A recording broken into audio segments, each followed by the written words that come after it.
nze Junior bankwatidde mu bwenzi n'obufumbo bwange bwafa lwa bwenzi Tasha singa wali afumba ne bwenzi najje ekikazi ku birthday ya Jeno Muhozi kyali kinyarwanda nga kisava wano ku birthday ya Jeno Muhozi yali ekololo we najje omwana omuyima nga ina amabere ga masongofu bwegati era nali tudde ne full figure oyo omwana nayitawo manya bawala babasheshe bayina ke bakulamu wano nali ntudde bwenti nyenda okulaba omuwala anyirira bwabuuka ninga omuwala ono abuukira ki munange nga nyenda mu approachinga nga ngamba abantu nga ne mugamba jene mukomu inako Luganda mbude a distant relatives ne mugamba mama ngo onyirira na musabusa mu sipasiyo yange nga ntwalaka mukazi wange Tasha yali angambye mbu yagenze kulaba mama we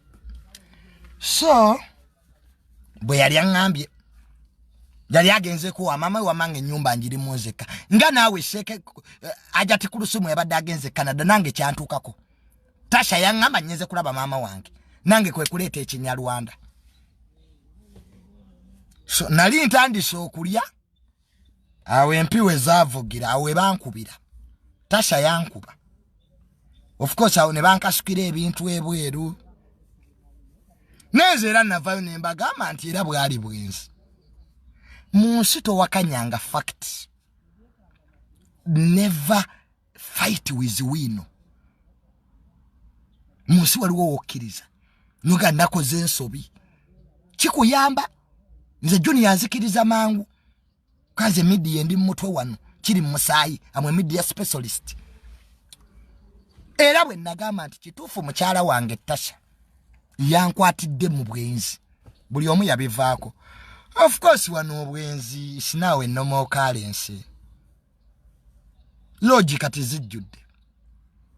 so seka akula musigwa asose ne omutuukirivu ntagali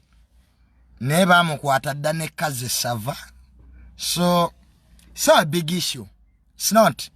You are the one who is making it big to look as if it has never happened. Nze banku bane bankasukira ebintu ebiro ngeyembwa ya keize erese kamera nganda we yaziri bweru bankuba of course era kati awo ne bandeta kwanika ati nga nine ebinubule nekyo baba bankuba abakazi bakuba ne mulopa ku police Tasha but violence against men ne mugulako omusango nira nenkoma we wakane mugamba Tasha nva kulopa so kati awo daddy wange yagenda okulaba nga nina wa maybe nobule nambuza Junior wabadde ki of course you know my dad ayagala nnyo okubuuliriza Junior wabadde ki sawa lwanidde mu bbala ani yakubye of course daddy we yanemerako ne mugamba mukazi wange Tasha yankwatidde mu bwenzi okay she found me cheating of course my dad era yali ku side yange naga no akuba atya mboli mwenzi akuba atya obwenzi kibi that's what my dad was saying so era naamuvuma nayagala ati nayagenda amukube so my dad supported me nanga Junior tewabanga mukazi agamba mbu obwenzi kibi bwenzi bwavira ddala mu Bible David teyayenda ku Basheba mu Bible mugisoma mwewunzise David yayenda dda ku Basheba Katonda yamutta nga ne mutabani we Solomon yafuga Isiraeli kati nzolo Junior yayenze ku buno obuwala bwe Uganda but you think God does not love me if David cheated on Basheba, what about me who is cheating on these useless Ugandan girls? So now God is angry with me. Amutumanyira namwe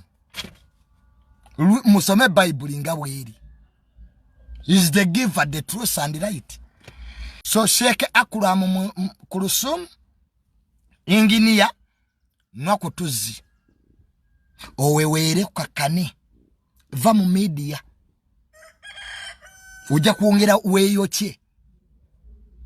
Nobody deserves an explanation. It's your life. Never kutene malaya. It's between you and your wife. Hajati.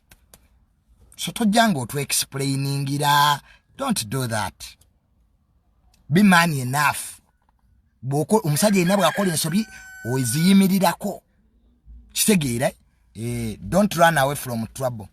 because more are still coming.